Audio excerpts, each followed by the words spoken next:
수업 진도 좀 나갈게요.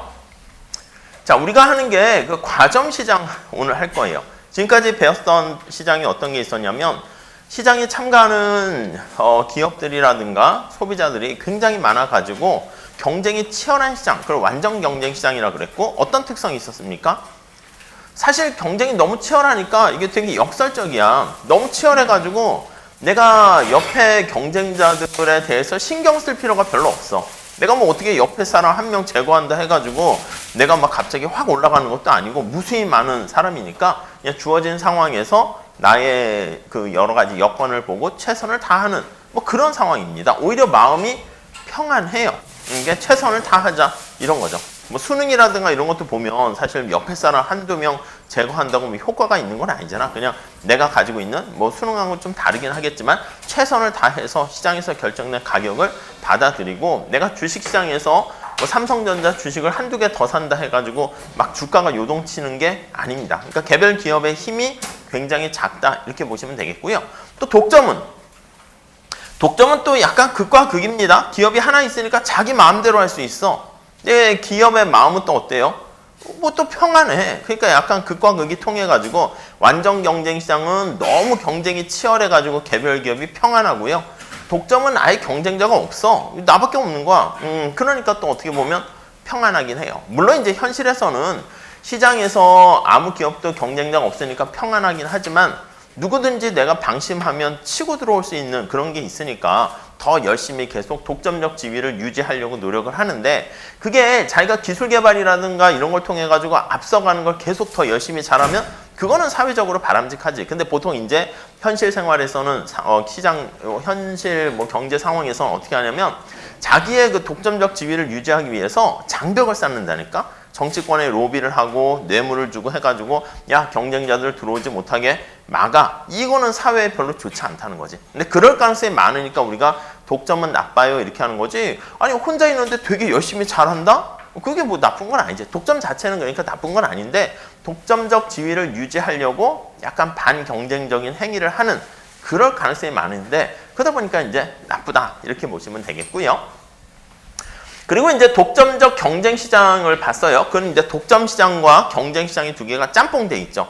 그러니까 독점적 시장이라는 것은 우리가 시장 전체는 경쟁자가 많지만 뭐 성대 요 앞에 뭐 분식집이 있다. 그 이게 맛집으로 소문나면 그렇다고 뭐 부산에서 맨날 사람들이 오거나 광주에서 오거나 그런 건 아니잖아. 근데 요 동네에서는 나름대로 차별화를 통해 가지고 고객층을 독점적인 지위를 확보하고 있는 나만의 공간을 확보하고 있는 그런 경우가 이제 독점적 경쟁 시장인데 어떻게 독점력을 유지해? 그러면 차별화를 통해서 하는 거죠. 남과 다르게.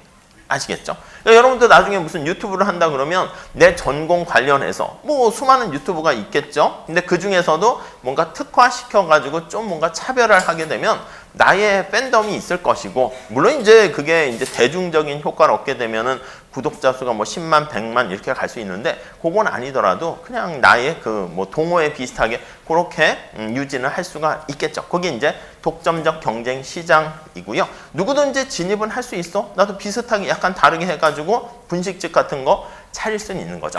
자, 이번 시간에 보는 거는요. 과점 시장이에요. 과점 시장은 기업의 수가 소수라는 표현을 써요. 이 소수라는 게 사실 몇 개냐라고 딱 정해진 건 아니에요. 여기 소수의 기업의 수가 존재한다 이렇게 있는데 보통 이제 우리가 공부할 때는요 그냥 심플하게 하려고 2개의 기업만 있다라고 얘기하는데 뭐 3개, 4개 해도 상관없고요. 보통 여기서는 나만 잘하는 게 되는 게 아니라 다른 기업이 또 못해야 됩니다. 그러니까 우리가 뭐 이렇게 뭐 요즘 뭐 선거 같은 거 보면 정당 간에 뭐 이런 거 할 때 우리 정당의 후보가 잘하는 것도 중요한데 보통 네거티브 전략 많이 쓰잖아. 제가 망하면 우리가 뜨는 뭐 어차피 상대적인 거니까 그런 경우가 많이 있습니다. 그래서 나만 잘하는 거 중요하지 않습니다. 상대가 내가 못했는데 상대가 더 못하면 내가 합격하게 되는 거 알 수가 있겠죠. 그래서 여기서 말하는 소수는 다른 기업도 존재하는데 상대방의 어떤 행동에 상대방의 기업에 서로 상호 영향을 주는 거, 상호 의존적인 요런 정도의 수예요. 그러니까 이제 나의 행동이 상대방에 영향을 주고 상대방의 행동을 보면서 내가 이제 신경을 쓰이게 되면 그럼 이제 그런 시장이 과점 시장이에요. 그러니까 완전 경쟁은 상대방 신경 안 써도 되죠. 독점은 상대방이 아예 없죠. 독점적 경쟁도 상대방이 있지만 나름대로 내가 차별화를 통해 가지고 나의 길을 가는 건데 이 경우는 상대가 어떻게 하는가가 되게 중요합니다. 그래서 이런 경우 여기 보시면 다른 기업의 반응 이게 중요하고요. 이러한 상황을 우리가 뭐라 그러냐면 여기 상호 의존성이라는 표현이 특징이고 전략적인 상황이다 이렇게 얘기합니다.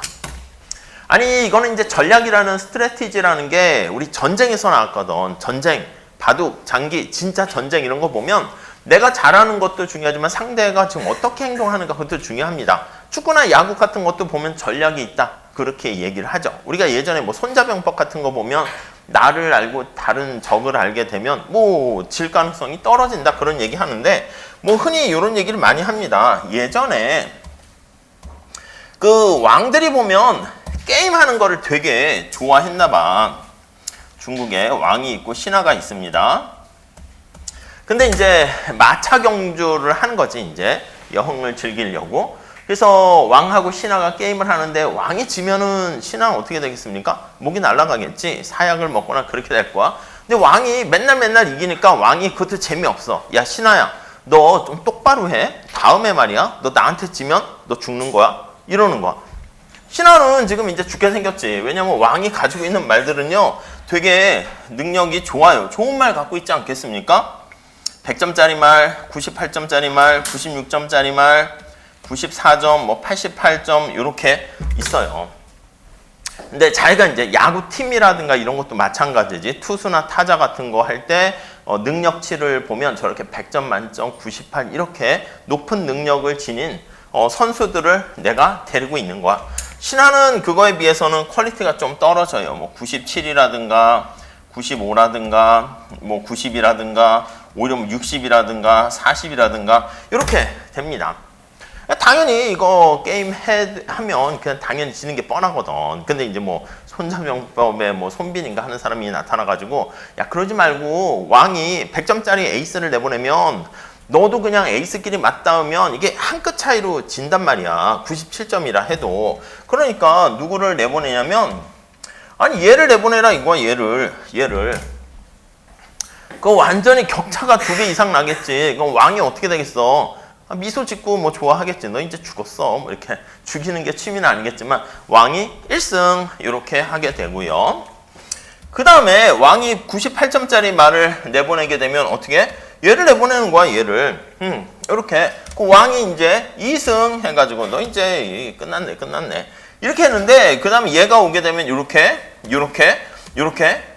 어떻게 보면 전체적인 능력이 약간 좀 떨어질 수는 있겠지만 이렇게 순서만 약간 바꿔도요 세트 스코어 3대2로 신하가 이길 수 있단 말이에요. 그래서 우리가 보통 이제 이런 상대방의 힘을 지렛대로 이용하는 그런 게임이 되게 많잖아요. 옛날에 하버드 대학에 이런 것들을 전략 경제학, 전략 경영, 경영 전략 이렇게 하는데 뭐 이런 것들 관련해 가지고 하버드 대학의 어떤 교수님이 책을 썼는데 책 이름이 유도 전략이더라고. 진짜 난 유도가 뭐 유도하는 건가 했더니 알고 봤더니 진짜 태권도 유도할 때 그 유도더라고. 아마 제자분이 일본 사람이었나 봐. 유도 보면 자기가 힘이 좀 약해도 상대방의 힘을 역이용해 가지고 엎어치고 대치기 뭐 이런 거 있잖아. 만약에 그 제자분이 제가 봤을 때 한국 사람이면 씨름 전략 뭐 이런 걸 썼을 것 같은데 아쉽게 뭐 그렇게 했는데 뭐 이런 전략을 이렇게 사용하게 되면 열악한 상황이 있는데 판세를 뒤집을 수 있게 된다는 거죠. 그러니까 우리가 이게 뭐 게임에서뿐만 아니라 진짜 밖에서 뭔가 기업들 간의 경쟁, 특히 우리가 봤을 때 컴퓨터, 전자제품, 자동차 이런 거 보면 기업 수가 한 3, 4개 이렇게 존재하지 않습니까? 그런 경우에는 상대방이 어떤 전략을 하고 가격은 어떻게 하고 모델은 언제 출시하고 이런 것들도 되게 중요합니다. 뭐 아무튼 되게 이제 복잡한, 여기서는 심플하게 우선 얘기했지만, 그래서 우리가 이번 시간에 배우는 것은 과점 시장에 대해서 배울 건데, 기업이 소수 있는데 상대방의 기업이 상대방이 신경 쓰이는 그런 경우 보시면 되겠습니다. 전에 말씀드린 것처럼 우리가 흔히 많이 보이진 않지. 여기도 이제 수업 들으시는 분들이 많이 계신데 대학원 같은 데 가면 그래요. 대학원 같은 데 가면 어이구 수업 듣는 친구들이 5명이네. 그러면 경쟁이 별로 없는 거잖아. 5명 중에서 이렇게 들으니까. 근데 교수님이 상대 평가에서 한 명은 A, B, C, D, F 이렇게 줄게요. 이러고 나가면 그럼 내가 잘하는 것도 중요하지만 상대가 얼마나 못하는가 이런 것도 되게 중요하고요. 우리가 무슨 드라마나 영화나 이런 거 보면 뭐 의사 선생님들 보면 뭐 의사 되게 좋잖아. 근데 그 안에서도 대학병원 내에서도 아니 저 정도면 다 편하게 잘 살 것 같은데 왜 저렇게 시기 질투하고 싸우고 뭐 자리 놓고 과장 자리 놓고 막 이럴까 하면은 뭐 그런 게 있잖아. 무술 영화도 보면 어떤 무림의 고수가 있으면 수제자는 보통 1명 이렇게 준다고. 제자들 여러 명 있는데 그 중에서 가장 재능이 있고 자기가 보기에 괜찮은 사람 1명 줄게. 그럼 그 수제자 자리를 차지하려고 몇 명 안 되는 사람들이 뭐 모함과 음모함 막 이런 것들이 막 난무하는 모습을 볼 수 있게 되는 거죠. 그러니까 그때는 내가 잘하는 것도 중요하지만 아이고 상대가 얼마나 못했으면 좋겠나 뭐 그렇게 마음속으로 비는 그런 약간 뭐 나쁜 경쟁 심리 중에서 그렇게 되는 거죠. 그런 경우가 있습니다. 그렇기 때문에 상대방의 그 반응 이 표현 잘 보셔야 돼요. 반응을 고려하면서 자신의 최선의 전략이 무엇인가 앞에서 말씀드린 그거 있죠. 요거 마차 게임 하는 거 생각하시면 되겠습니다.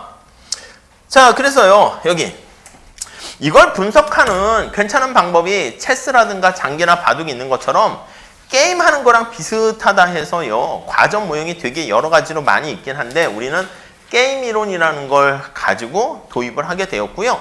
요즘은 이제 많이 익숙해지긴 했는데 한때 등장했을 때는 많은 이쪽에 연구하는 사람들이 많이 생기긴 했죠. 자, 게임 이론의 가장 기본 요소는 첫 번째 플레이어가 있어야 돼. 경기자가 있어야지. 게임에 참가하는 사람들이 있어야 되고 룰이 있어야 됩니다. 게임할 때 우리 이렇게 하겠다. 몇 판 게임을 하겠다. 이렇게 이것도 이제 룰이 있지 않겠습니까? 그 다음에 이제 전략이 있습니다. 상대방이 어떤 선택을 했을 때 우리 오징어 게임 같은 것도 마찬가지잖아. 거기서 뭐 가위바위보 한다 그러면 상대방이 주먹을 내면 보재기를 내면 이기고 뭐 가위를 내면 주먹을 내면 이기고 그런 룰이 생긴 다음에 나는 고민을 합니다. 가위바위보를 할 때 상대가 뭘 낼 것인가를 내가 이제 약간 뭐 그 조건부 기대한다 그러는데 상대가 어떤 걸 전략을 쓰느냐에 대응해서 최선의 전략을 내가 선택을 하겠죠. 무슨 말씀인지 아시겠죠? 가위바위보는 당연히 여러분 순서가 있어야 될까요? 동시에 해야 될까요? 순서가 있으면 안 되지. 만약에 먼저 내는 사람, 여러분이 저랑 가위바위보 하는데 여러분들이 먼저 내. 그럼 제가 뭐 지겠다는 의지가 있지 않는 한 뭐 반드시 이기지 않겠습니까? 자, 그래서 그런 전략을 이렇게 선택을 하면 그에 따른 결과 그리고 그에 따른 보수, 얻게 되는 보상, 그걸 페이오프라고 합니다. 그래서 이런 요소들로 구성되어 있다라고 보시면 되겠고요. 우리가 흔히 체스라든가 가위바위보 게임 이런 거. 근데 이 체스는 동시에 놓지는 않지. 장기나 바둑 같은 경우 어떻게 합니까? 순서가 있어요. 이걸 동시에 같이 바둑을 놓는다 그러면 좀 웃기게 되잖아. 근데 먼저 두는 사람이 조금 약간 유리하니까 어드밴티지를 좀 이렇게 뒤에 두는 사람이 좀 갖게 되고 약간 게임을 하게 되는 경우도 알 수가 있습니다. 이 최근에 이제 미시경제학에서 노벨 경제학상 받은 많은 분들이 게임 이론 전공하는 분들이 많습니다. 그래서 뭐 폰 노이만과 모르겐스테른이라고 이제 정보경제학 아니면 게임 이론 이런 쪽에 이제 처음에 문을 여신 분이고 폰 노이만은 뭐 천재 중에 천재라고 늘상 뭐 이렇게 언급되는 분이죠. 그러니까 이 사람은 뭐 손대는데 다 새로운 역할을 많이 했던 분이고 50년대에 존 내시라는 영화로도 만들어졌어요. 비유티풀 마인드라는 그런 영화로도 만들어진 내시 교수의 일대기를 다룬 얘기인데 그 내시 교수가 아마 기네스북에 아마 올라가 있을걸? 우리가 어디 유학을 가다 보면 아니 이 사람에 대해서 잘 모르잖아. 내가 만약에 하버드, MIT, 스탠포드 간다 그러면 그 학교에서 아니 내가 이렇게 지원했는데 누가 괜찮은 사람인지 알 수가 없으니까 보통은 뭐 시험 점수를 보라 하겠지. 뭐 GR이나 여러 가지 영어 성적을 미국 출신 아니면 내라고 할 것이고 아니면 학점도 볼 것이고 그리고 여러 가지 지도 교수님이라든가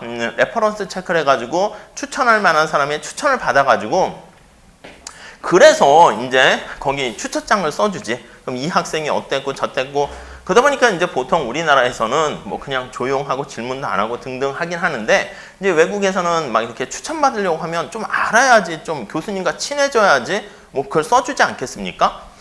제가 옛날에 조교 있을 때는 요즘은 많이 달라졌어요. 예전에는 결혼식 같은 거 할 때 대학교 교수님들이 주례를 많이 쓰셨거든. 뭔가 있어 보이기도 하니까. 근데 제가 이제 방에 조교 있는데 가끔 이렇게 졸업한 친구들이 와요, 교수님께. 교수님, 줄에 좀 서주세요. 근데 만약에 교수님께서 그 학생이 뭐 석사나 박사 뭐 이렇게까지 있었으면 좀 더 친밀하니까 개인적으로 알 텐데 학부 때 수업 들은 친구들이 이렇게 찾아와. 그럼 교수님이 어떻게 할까? 바빠 죽겠는데. 아이, 내가 바쁘다? 거절하겠지. 그러니까 이제 좀 더 그런 것들이 친밀해야지. 그 다음에, 이제 결혼하니? 뭐 이렇게 해주겠다. 그렇게 할 텐데. 물론 요즘은 주례 같은 거 없이 결혼 많이 하는 분위기가 되긴 하더라고요. 그 얘기를 하려는 게 아니라, 그래서 내가 어떤 사람이다 등등등. 원래 여러분, 신입사원을 뽑거나 누구를 뽑거나 전문직으로 가게 되면은요, 우리가 봤을 때 제일 좋은 간편한 시간을 줄이고 비용을 줄일 수 있는 방법이 추천이에요, 추천. 우리가 봤을 때는 이제 뭐 수능이나 이런 거에서도 뭐 추천 같은 거 있고 회사 취업할 때도 추천 있고 등등 하는데 우리가 봤을 때는 워낙 이제 안 좋은 모습들이 뉴스에 나와가지고 추천하면은 뭐야 이거 백과 뭐 돈과 뇌물로 막 하는 거 아니야? 그런데 그 나름대로 이제 또 어느 정도 수준이 있고 권위가 있고 자존심 있으신 분들은요, 뭐 교수님 제가 여기서 무슨 양복 사드릴 테니까 좋은 걸로 안 해줘요. 그런 거예요, 사실 우리가 봤을 때. 이제 그런 분들이 있긴 하겠지. 근데 그런 분들이 물을 흐려서 그러는데 약간 그렇습니다. 근데 아무튼 그 제자분이 또 능력 있다 생각해서 잘 했으면 좋겠다 해가지고 보통 추천장에서는 뭐 좋은 미사오고를 다 써가지고 뭐 막 이렇게 얘기하죠. 공부에 대한 뭐 등등등 뭐 열정이 대단하고. 근데 그렇게 구구절절 써도 그쪽에서는 이게 진짜인지 가짜인지 잘 모르잖아요. 근데 존 내시는 추천서를 아마 기네스북에 올라쓴 걸로 알고 있는데 세상에서 가장 짧은 추천서를 받은 걸로 알고 있어요. 그럼 뭐라고 썼을까요? 얘는 지니어스다. 그냥 끝. 얘는 천재래. 그럼 천재면 뭐 그걸로 끝났지 뭐. 야, 너 천재? GRE 시험 봐. 토익, 토플 성적 내. 너 학점 몇이야? 이게 뭐 필요 있어요? 필요 없지. 그때 이제 프린스턴 대학원으로 이제 갔는데 그때 이제 세계에 유능한 또 천재들이 다 모여 있었어. 폰 노이만부터 오펜하이머, 아인슈타인 다 이렇게 있었으니까 얘가 천재래. 근데 여러분 생각해봐. 얘가 만약에 성대로 진학하는데 성대에 이 내쉬라는 천재를 보듬고 키울 정도의 능력이 안 되면 어떻게 될까? 학교에서는 거부하겠지. 야, 천재 왔다. 근데 뭐 커리큘럼이나 이런 것도 제대로 만들지 못해가지고 키우지 못할 정도면 사실 솔직히 얘 부담돼서 안 받을래. 이렇게 되는 게 사실은 정상이라고. 근데 존 내시가 프린스턴 대학교에 이렇게 딱 가려고 하는데 얘는 천재를 딱 받고 천재? 그래, 우리 학교에도 천재 많은데 한번 와봐. 뭐 그만큼 자신이 있는 거지. 그 진짜 갔었던 거지. 가가지고 이제 이런저런 기여도 많이 했고, 뭐 원래는 이제 수학에서 뭐 필즈상이라는 노벨상에 버금가는 그런 상도 받고 이렇게 전도 유망한 학자고 그렇게 됐는데, 영화에도 보시면 알다시피요, 이 사람이 갑자기 약간 뭐 조현증이라 해야 되나? 이렇게 미쳤다고 해야 되나? 그런 상황에 빠지게 된 거예요. 이게 되게 재밌는 게 예전에 EBS를 TV를 어떻게 탁 틀었거든요. 근데 거기 있는 EBS 담당하는 PD가 존 내시 교수 최근에 얼마 전에 돌아가시긴 했거든. 또 무슨 상을 수상하려고 미국의 어디더라? 뭐 캘리포니아 해안도로인가 어디를 가다가 교통사고로 돌아가셨어, 안타깝게. 근데 거기 영화에 보면 갑자기 이렇게 머리가 이렇게 이렇게 되셨다가, 그러니까 이제 딜레마가 뭐냐면 노벨상을 줄 때요, 우리 책에 앞에도 넣어놨는데 몇 가지 조건이 있어. 첫 번째는 이게 살아있어야 돼. 돌아가시면 안 돼요.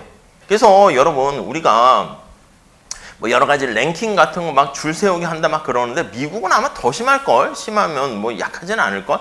드러나지 않고, 미국은 뭐 50개 이상 되는 주가 50개 주가 있으니까 대학이 각 주에 하나씩만 해도, 그러니까 서울대 같은, 우리 성대 같은 그런 학교가 각 주에 2개씩만 있어도 100개 아니겠습니까? 100개. 그러니까 엄청나게. 그러니까 우리가 이제 뭐 앞에 두각을 나타내는 학교들이 뭐 이렇게 손에 꼽을 정도인데, 미국은 그냥 뭐 50개 대학 안에 들어가면 그냥 다 좋은 대학 뭐 이렇게 될 수밖에 없기도 해요. 그만큼 약간 인재도 많고 학교도 좋은 학교가 많고 등등 그렇게 되는 거죠.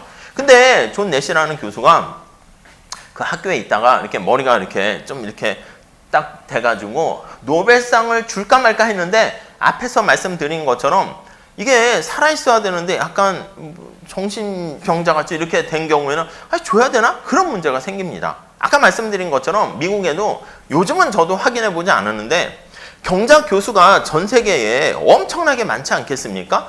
그 사람들이 논문 쓴 거랑 어떤 영향력 지수, 임팩트 이런 걸 해가지고요. 우리가 학교 랭킹 매기는 거랑 비슷하게 교수님들의 랭킹을 전 세계 그 많은 경제학자들에서 1등서부터 1000등까지 다 매기더라고. 그래서 옛날에 이제 대학원 다닐 때는 그때 인터넷 좀 이렇게 하면서 막 찾아봤죠. 내가 아는 교수님 몇 등일까 봤지. 없더라고. 그러니까 대부분 없어, 대부분. 그러니까 이제 요즘은 아닌데 그때만 해도 이제 우리나라에 이제 들어오시는 교수님들은 나 미국 생활 너무 빡세. 막 자꾸 연구시키고 경쟁이 치열하니까 나 좀 한국에 올래. 한국은 경쟁이 그 정도로 심하거나 그러지는 않으니까 나 좀 편하게 살래. 그래서 되게 재능 있는 분들이 안타깝게 이렇게 한국에 오게 되면 그다음부터 연구도 안 하고 막 그런 경우가 되게 많았어요. 그러니까 자신의 능력을 최대한 발휘 더 할 수 있음에도 불구하고 나 좀 쉴래. 뭐 이렇게. 지금은 좀 그렇지만 옛날에는 뭐 한번 뭐 성대나 이런 데 오면은 잘리지도 않고 그리고 막 야 교수다 이렇게 대우받는 것도 있고 지방에도 마찬가지고 그런 게 있었는데 요즘은 많이 잘려요. 그래서 가끔 교수님들 보면 A 학교에 있다가 갑자기 사라졌어. B 학교로 갔어. 그러면 이거 보면 되게 트랜스퍼 하게 되면 좋은 거다 생각할 수 있는데 보통 잘려서 가는 경우도 많아요. 그러니까 성대 같은 경우가 조금 욕심이 제가 봤을 때 막 연구대 이상 막 이렇게 뭐 얘기 들어보면 그렇게 뭐라고 할까? 해야 할 의무 막 이렇게 논문 수가 수준이 좀 높이 뭐 강화시켜가지고 그러다 보니까 이제 힘들어 하시는 교수님들은 그냥 딴 데로 내가 왜 이렇게 빡세게 뭐 하버드도 아닌데 하고 사실 뭐 변명이긴 하죠. 그래서 가기도 하는 것 같고 그렇더라고요. 아무튼 그래서 내시라는 교수가 사실 그 EBS PD가 찾아가서 인터뷰를 했더라고. 교수님, 그때 교수님 이렇게 머리가 좀 어떻게 되셨는데 왜 그러셨어요? 이걸 물어보더라니까. 그래서 운 좋게 봤는데 얘기하더라고.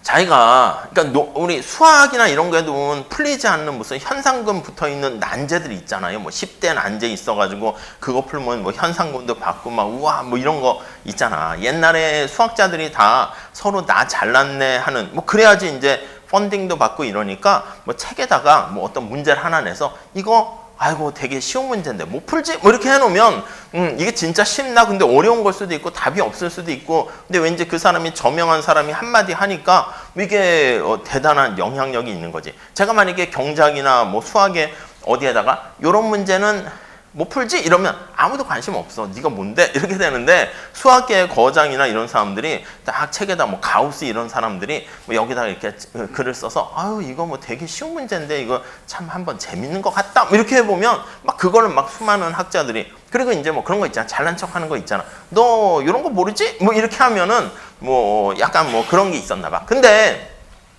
무슨 가설인지 모르겠네. 리만 가설인지 모르겠는데 아무튼 그 문제에 수많은 수학자들이 도전을 했었는데 실패를 막 했대.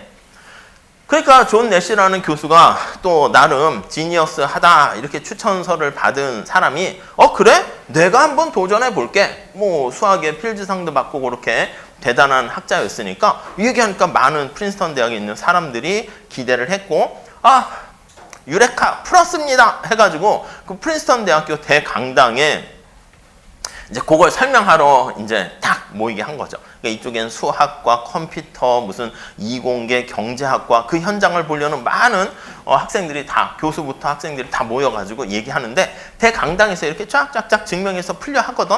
근데 이 사람이 머리가 천재니까 슈퍼컴퓨터겠지. 얼굴은 좀 달라요. 이 얼굴은 아니긴 해. 찾아보시면. 근데 슈퍼컴퓨터로 머리가 엄청나게 그럴 텐데 그 문제 자체도 거의 악마가 낸 문제 아니겠습니까? 논리적인 뭐가 막 꼬이고 막 이런 문제들을 갖다 놨을 거 아니야. 근데 우리 컴퓨터 프로그램도 돌릴 때 너무 볼륨이 크고 양이 많고 이걸 컴퓨터를 돌리다 보면 컴퓨터가 어떻게 돼?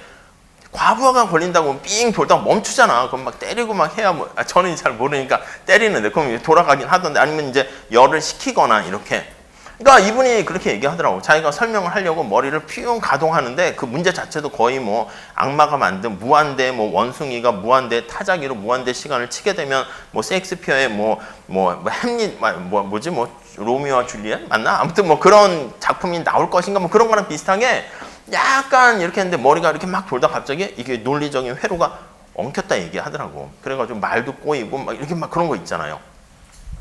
저도 그런 것 같아요. 저도 옛날에는 사실 왼손잡이였거든요. 왼손잡이. 근데 왼손을 썼는데 왼손 하면은 집에서 난리가 났지. 할머니가 뭐야 해가지고 혼나고 밥도 왼손 먹다가 오른손으로 바꿨고 그리고 이제 뭐야 글씨 쓰는 것도 왼손 썼는데 오른손으로 바꿨고 어렸을 때 그나마 제가 공 던지기 할 때는 왼손으로 던지거든. 밖에서 노는 거는 집에서 컨트롤이 안 되잖아. 그러니까 공은 왼손으로 던지고 다른 건 다 오른손으로 하고. 근데 지금 생각해봐도 저도 뭔가 이렇게 막 바꾸고 하다 보니까 이게 패턴이 바뀌어서 그런지 뭐 말도 막 꼬이고 막 그랬었던 것 같다. 근데 아무튼 존 내시는 그렇게 얘기하더라고. 그러다가 영화 보면 가족의 따뜻한 사랑과 또 경쟁자이자 동료였던 친구가 프린스턴 대학에 거기 뭐 학장으로 있으면서 여러 가지 공부할 수 있는 자리를 마련해주고 이 사람이 그래서 그 학교를 돌아다니는 뭐 유령이다 이런 얘기까지 나올 정도로 막 그랬다가 어느 정도 이제 아까 얘기한 것처럼 컴퓨터의 과부하가 끝나면서 갑자기 이제 정신을 찾게 됐고 그래서 아까 말씀드린 노벨상 위원회에서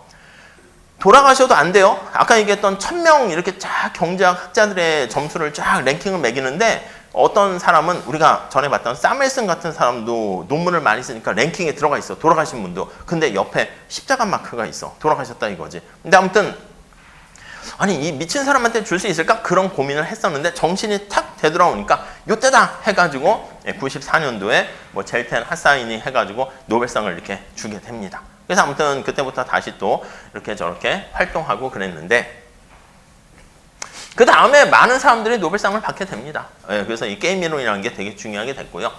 근데 모르겠어.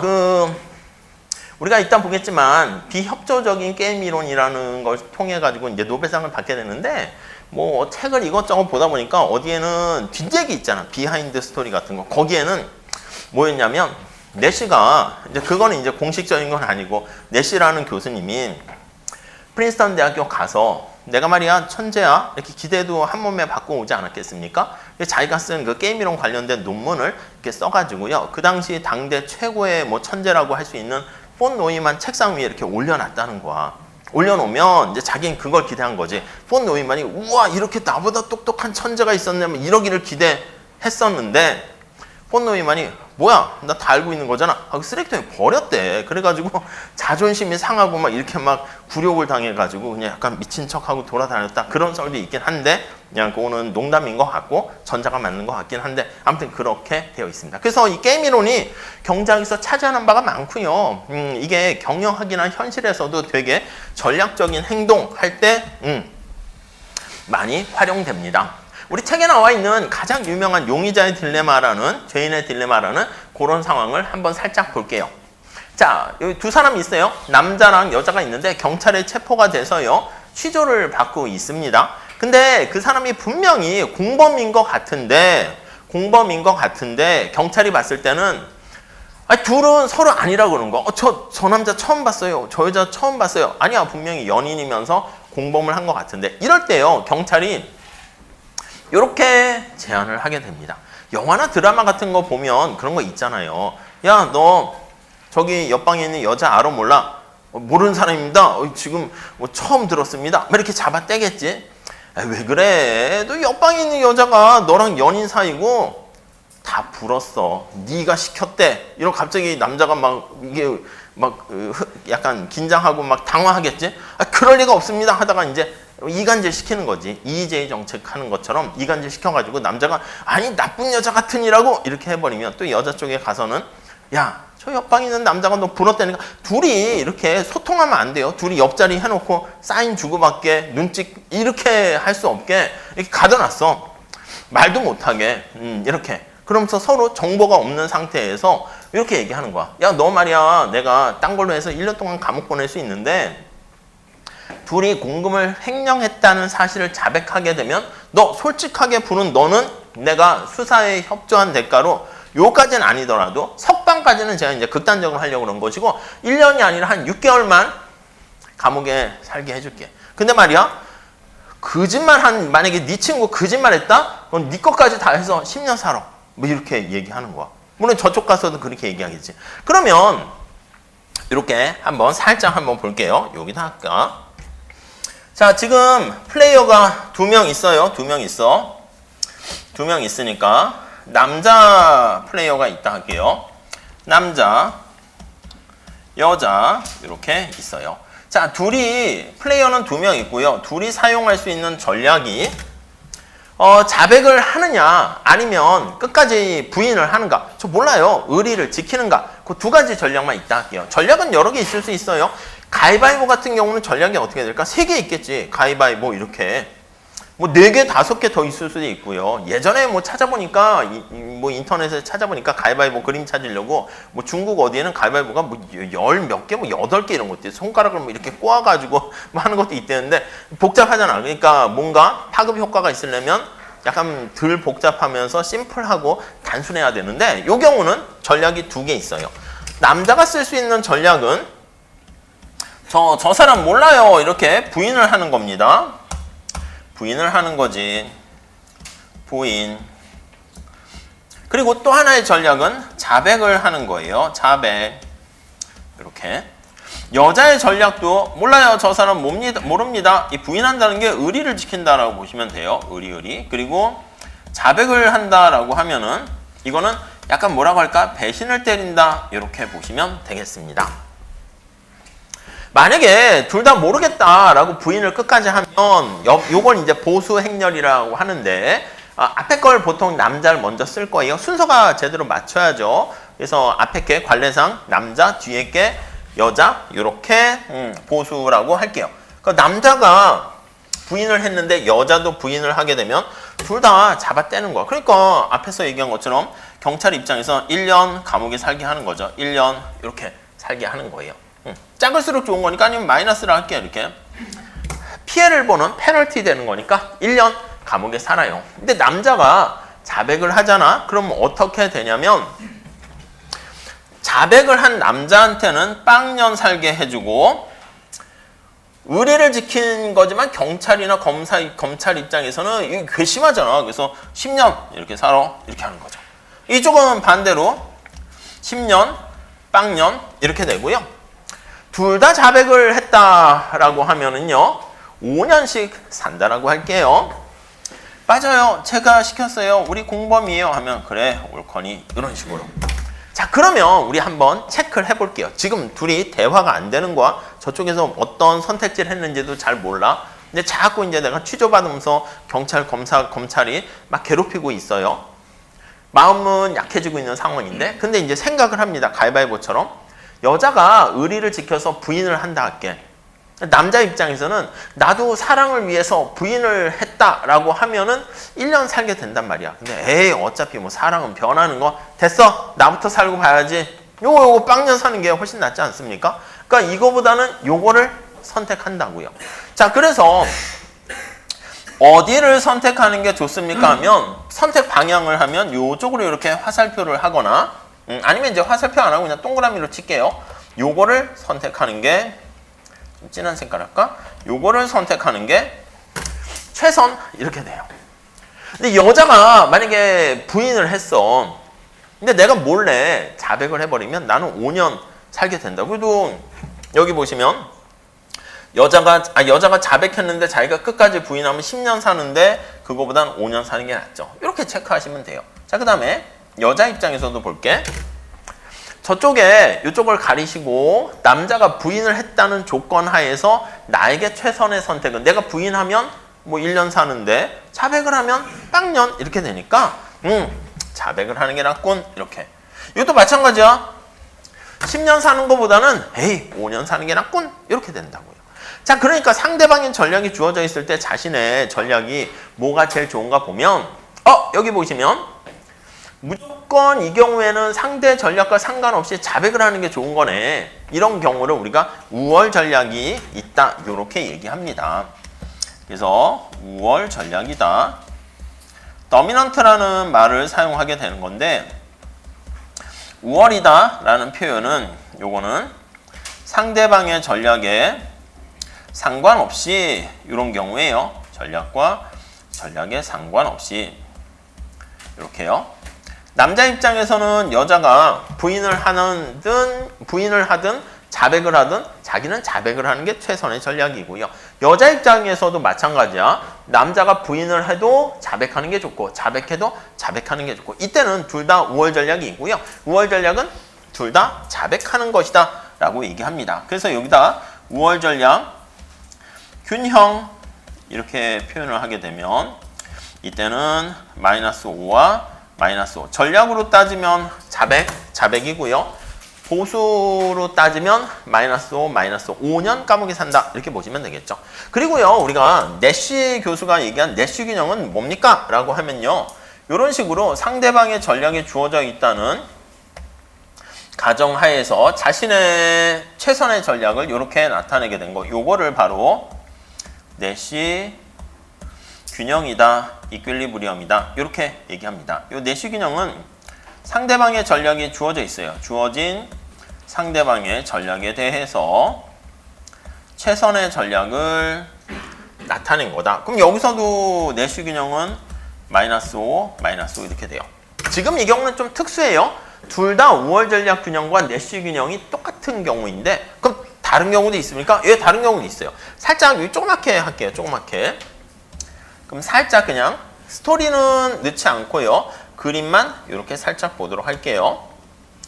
자, 요거랑 패턴은 똑같이 한번 보는데 자, 동그라미가 어떻게 결정이 됐냐면 동그라미가 요쪽에 하나 있고 요쪽에 하나 있고 요쪽에 하나 있고 여기에 하나 있고 자, 여성 입장에서 뒤에 거 페이오프를 표현할 건데 여기 하나 있고 이렇게 하나 있고 이렇게요.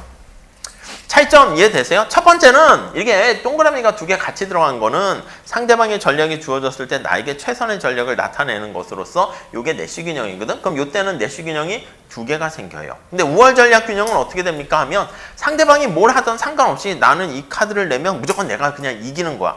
근데 이 경우는 보면 남자 입장에서는 상대가 부인을 하던 자백을 하던 자백하는 거 그냥 내버리면 그냥 자신한테 그냥 최선의 결과가 나오는데 이 경우는 어떻게 돼요? 상대방의 전략에 따라 자신의 최선의 전략이 왔다리 갔다리 하게 되는 거죠. 자, 그러면 이쪽에 나와 있는 거랑 같이 비교를 해보면 자, 게임 상황이 이렇게 되어 있을 때 이렇게 되어 있는 게임에서는 우월 전략 균형이요. 더미넌트 스트래티지 이퀄리브리엄은 없어요. 존재하지 않습니다. 우리 처음에 경작 처음 시작할 때 수요 공급에서 균형이라는 개념 말씀드렸고요. 균형이라는 상태는 뭐냐면 그 상태에 머물렀을 때 더 나은 상태가 없어야 돼. 여기 보시면 여기가 지금 내쉬 균형이자 우월 전략 균형이잖아. 남자 입장에서요. 전략을 바꿀 요인이 있나? 없어요. 여기서 만약에 자백에서 부인으로 가면 혼자 10년 더 살게 되니까 안 간단 말이에요. 여자는 갈 요인이 있나? 뒤에 게 여자의 모습이야. 이 상태에 있는데 여자가 자백을 안 하고 부인을 하게 되면 5년 살다가 10년 살아. 여자도 안 간단 말이야. 그러니까 지금 이 상태에 가만히 머물러 있게 돼서 균형이다 라고 얘기하는 건데요. 이것도 마찬가지야. 이것도 이렇게 보면 근데 이때는 상대방의 전략에 따라서 왔다리 갔다리 해서 우월 전략 균형은 없고요. 내쉬 균형은 지금 동그라미 두 개 같이 있는 경우를 얘기하는데 이 내쉬 균형은 두 개 존재한다. 이렇게 볼 수가 있네요.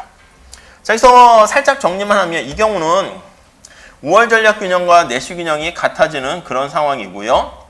이때는 두 개가 당연히 우월 전략 균형은 없고 내쉬 균형이 또 두 개씩이나 존재하는 경우고요. 요거는 우월 전략 내쉬 균형 하나하나씩 있고요.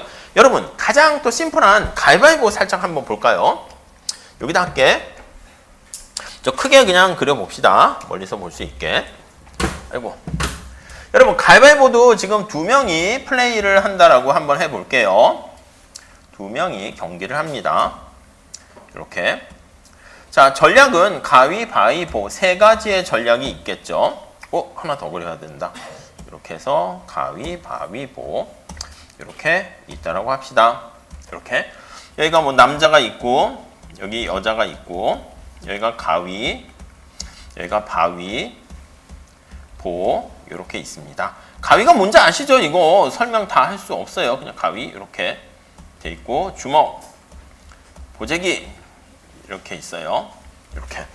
자, 게임이 누가 누구를 이기는지 그런 것들은 우리 알고 있죠. 원래 이제 이렇게 새로운 게임을 하려면 쭉 설명을 해야 돼요. 가위랑 가위 동시에 같은 걸 내면 비겼습니다. 그러면 빵과 빵이고요. 밑에 남자가 바위를 냈는데 주먹을 냈는데 여자가 가위를 내면 남자가 이기고 여자는 지고요. 남자가 지고 여자가 이기고 여기는 빵빵 여기도 빵빵. 요거 페이오프 쓸 수 있겠죠? 여기는 마이너스 1, 플러스 1, 플러스 1, 마이너스 1 이렇게 번갈아 가면서 쓰시면 되겠죠? 이렇게요. 자, 우선 우월 전략 균형과 내시 균형이 있나 그걸 찾아볼 건데요. 어떤 방식이든 상대방의 전략이 주어졌을 때 그걸 갖고 먼저 찾으시면 되겠습니다.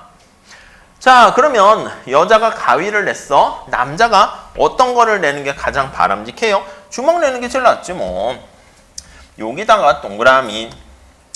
그 다음 여자가 주먹을 냈어. 그럼 남자는 보재기 내는 게 최선의 전략이고 뭐 전략이 있을 거 아니야? 그러니까 뭐 게임에서도 뭐 제가 아는 게임이 별로 없어서 스타크래프트다 그러면 상대가 어떤 전략으로 뭐 이렇게 뭔가 뭐 심시티 하듯이 빌드 오더를 하게 되면 내가 그걸 알고 있으면 거기에 맞춰서 대응하게 되면은 이길 수 있다고. 아까 마차 경주 왕하고 신하가 게임하는 것도 마찬가지지. 왕이 어떤 능력을 지닌 말을 내보내느냐에 거기 대응해가지고 순서만 잘 조정하면 내가 열악한 상황이지만 훨씬 더 좋은 성과를 거둘 수가 있게 됩니다.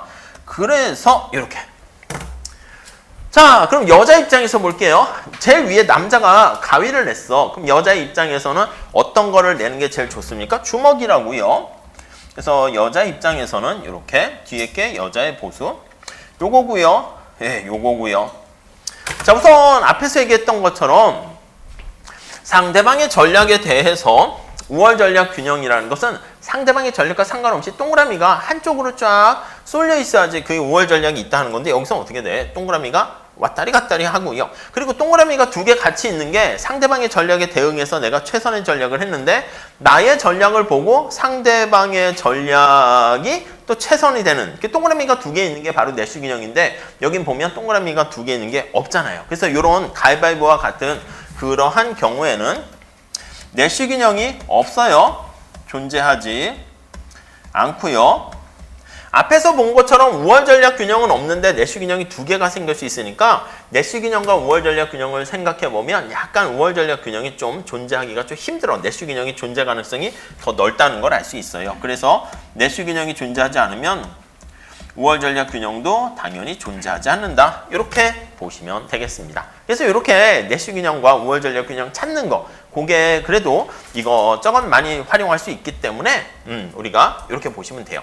가끔 우리가 이제 미래에 대해서 대비를 할 때 미래 상황이 불확실하지 않습니까? 그럼 그 시나리오 전략을 짜는 거야. 시나리오 플래닝과처럼 만약에 상황이 이렇게 되면 그랬을 때 내가 이렇게 대응하고 이렇게 되면 이렇게 되고 거기에 맞춰서 딱딱딱 시스템적으로 뭐 기업들도 대응을 하게 되겠죠. 그러니까 이런 원리가 확장돼서 우리가 많이 활용되는 것을 볼 수가 있겠습니다. 자, 그래서 여기 책에 나와 있는데 앞에서 살짝 본 것처럼 요거 보면 근데 문제는 뭐냐면 여러분 여기 나와 있는 남자와 여자가 주어진 상황에서 최선을 다 했잖아요. 나름대로 요거는 뭐야?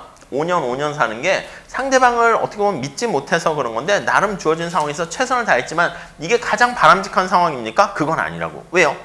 지금 자기 혼자 전략을 바꾸면은 손해가 되니까 못 가는 건데 둘이 같이 상대를 끝까지 믿어가지고 협력을 잘 하게 되면 이쪽으로 가면 어떻게 될까요? 그래 5년씩 살 수 있는 것을 1년씩으로 줄일 수가 있잖아요. 그래서 어떤 말씀을 드리고자 싶냐면 아니 얘네들이 이렇게 하게 되면 지금 상태가 균형은 균형입니다.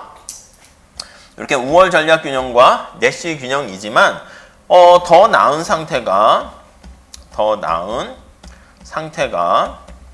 상태인 그걸 개선 가능한가 이렇게 표현하는데 개선이 가능합니다. 근데 그쪽으로 가지 못해요. 오케이? 그래서 이게 약간 여기서부터도 우리가 전에 구성의 오류 비슷하게 얘기하는 것처럼 아니면 미시적으로 봤을 때 부분적으로 봤을 때 최선의 선택인데 전체적으로 봤을 때 최선이 아닌 뭐 그런 상황에 예를 들 때요. 이런 용의자의 딜레마, 죄인의 딜레마를 가지고 얘기를 합니다. 네, 그 정도 보시고 이 책에 나와 있는 얘기고 요거는 이제 지금 내시 균형 찾는 거를 설명을 드리게 한 건데 그냥 바로 보시면 되겠습니다. 그래서 둘이 잘 협조를 하게 되면 더 나은 상태, 1년형 이렇게 봐줄 수 있는데 서로 믿지를 못하는 거야. 의심이 싹트게 되고 불신이 생기게 되면 그렇게 되면 비협조적인 그런 상황에서 안 좋은 결과를 선택할 수 있게 된다라는 것이고요. 요거는 그냥 참고로만 보세요. 아니 근데 이 게임은요, 여러분 게임을 한 번만 하는 거야. 저기 남자가 배신을 했어. 그랬더니 남자가 약간 두려움에 떨어. 아 저기요, 저 밖에 나중에 나가다가 저 여자가 10년 감옥형을 살았는데 밖에 나가게 되면 우리 늘상 깍두기나 이런 거 영화 같은 거 보면 두려운 게 뭐예요? 보복이 두려운 거 아니야? 그래서 보복할까 봐 두렵습니다. 이랬더니 걱정 마세요. 더 이상 당신의 신분을 세탁해서 영화 보면 이름도 바꾸고 얼굴도 성형해서 당신이 어디 있는지 아마 찾지 못하게 해드릴게요. 그러면 남자가 이제 안심을 하고 예, 우리가 공범했습니다. 이렇게 얘기하고 여자 입장에서도 마찬가지지. 그렇게 하겠습니다. 그러면 서로 이제 한 번 게임 하게 되는 걸 원샷 게임이라 하는데 그럴 때는 배신 가능성이 있어요. 또 볼 일이 없는 경우. 근데 만약에 현실에서는 게임을 한 번만 하지 않고 여러 번 하잖아. 만약에 반복하는 게임이다 그러면 내가 지금 배신을 때렸어. 그럼 그 다음에 상대가 보복을 하겠지. 앞에서 얘기한 것처럼 내가 사업을 하거나 장사할 때 손님이 왔는데 손님한테 바가지 요금을 덤탱이를 씌웠어. 그럼 어떻게 돼? 그럼 손님이 다음부터 오겠습니까? 안 오겠죠. 근데 우리가 바가지 요금이나 이런 것들은 뒤통수는 언제 많이 발생해요? 여행지 갔을 때 그쪽 뭐 제주도나 어디 외국에 갔는데 이 관광객이 여기 또 볼 일 있을까? 그러니까 한 번 한탕 크게 해 먹으려고 하다 보니까 요즘 이제 대신 나는 당했지만 하고 이제 인터넷에 후기를 남겨서 여러분들은 가지 마세요. 이러니까 어떻게 보면 반복 게임 같이 되는 건데 옛날에 일반적으로 봤을 때는 한 번 게임 할 때는 이렇게 배신이 난무할 수 있는데 현실에서는 이렇게 게임을 여러 번 반복하게 되면 그러면 협조할 가능성이 높아진다. 뭐 그런 것까지. 우선은 이 정도까지만 하시고요. 뭐 다양한 스토리들은 되게 많이 있습니다. 자, 5월 전략은 여기 나와 있는 것처럼 상대방의 전략과 상관없이 이 단어 잘 보시고 이거는 상대방의 경기자가 선택한 전략에 대해서 그게 주어져 있다는 가정하에서 자신의 최선의 전략을 찾아내는 것이고요. 시험 문제에서는 앞에 나와 있는 죄인의 딜레마 그거랑 비슷한 스토리를 만들어 가지고요. 5월 전략 균형 찾아보세요. 내수 균형 찾아보세요. 뭐 그런 건데 뭐 어렵지 않게 내보도록 할게요. 요거 하나 책에 나와 있는 건 한번 보세요. 대한항공과 아시아나가 있는데 뭐 각각 현상 유지를 광고를 할 것인가 말 것인가인데 한번 찾아보시면 될 것 같고요. 뭐 책에 뭐 있는 거 보시면 되겠네요. 자, 그 다음 이제 과점시장 모형인데 요거는 좀 잠깐 쉬었다가 조금 아이디어 말씀드리도록 할게요. 자, 요렇게 하시고요. 요렇게 하시고